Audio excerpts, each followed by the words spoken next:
Hey guys, how you doing? My name is Jerome and I am the Sane Realist, formerly the Sane Environmentalist. It is about 4 o'clock in the morning. My circadian rhythms are jacked up beyond all recognition. It is true. It is, if you want to call anything a twilight zone, this would be it. Uh, it gets actually quiet. No animal noise, no traffic noise, just quiet for about an hour and a half, 2 hours a day. Humanity's constant dull roar in the background kind of quiets down. So,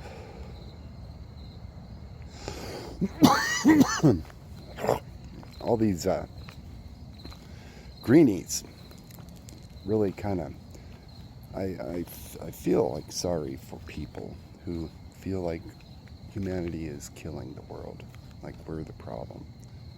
Uh, we are a problem, there's no doubt about that, but we are not the problem. And I got to thinking about some sort of disjointed pieces of information that I've accumulated over the last several years. One of them is that, and you can look this up, I think NASA's recording this, I'm not positive, but they've been doing a net plant life, for the lack of a better way to put it, a net plant life amount for the planet in tons of biomass. And since humans have started pumping our enormous quote-unquote amounts of CO2 into the atmosphere, the amount of biomass that the world has put on, I think is like 50 plus 50%, i.e., there's 50% more plants, these guys right here, than there were as a result of this, we'll call it a small increase in CO2. Historically, the Earth has seen way, way, way higher levels of CO2, and it's not burned up. You know, there's sections of the polar ice caps which are thousands and thousands of years old.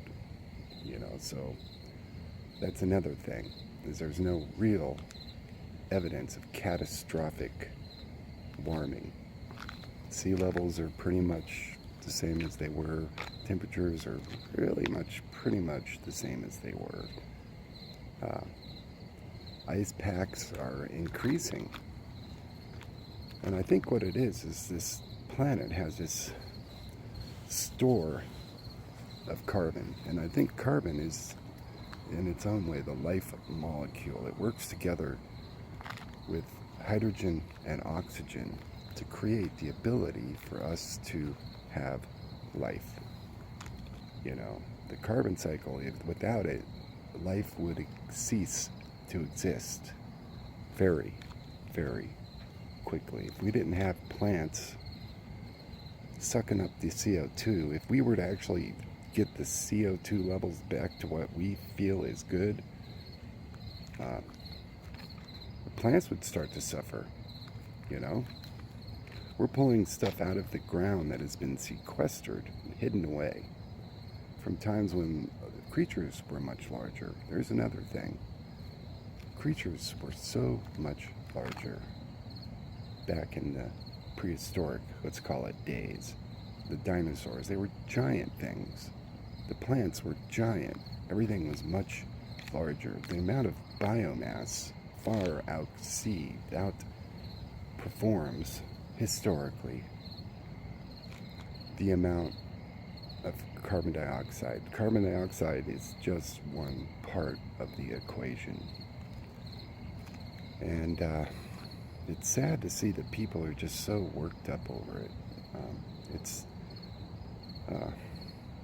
we could double the carbon dioxide levels, I believe, in the atmosphere right now, and it would probably double the size of all the plants. Everybody's garden would go nuts. They'd have to start mowing the lawn twice as much. The need for other elements, there you go, fertilizers we call them, other elements, nitrates, phosphates, calcium is a big one, that plants pull out of the ground and they combine it with carbon and parts of water and create biomass. And because of that, that's what we are. We're biomass, basically.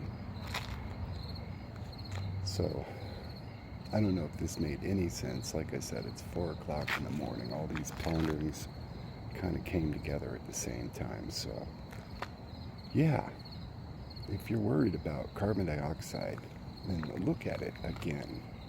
Okay? Look at the reality. That's why I changed my name from Insane Environmentalist to the Sane Realist, because I started looking at all these things that go counter to what the quote-unquote science says. The science that was, 2000, 1990 something, when Al Gore did his thing, and it was a whole bunch of scientists. And now I've heard that they've got another big study that's been done, and now they've got 5,000 scientists that say, hold it here, this is silly. So I don't know, who do you listen to, the scientists or the scientists? Gives you a reason, doesn't it? That's what it is. It gives you a purpose, gives you a sense of purpose. Yeah, I made a difference. That's what it is. I know I'm impermanent and I will die and go away and be forgotten eventually, but I had a purpose. Bingo. So move forward, my friends. But understand that your purpose may not be what you think it is in the big picture. And my name is Jerome, and I am the Sane Realist. Have a good morning.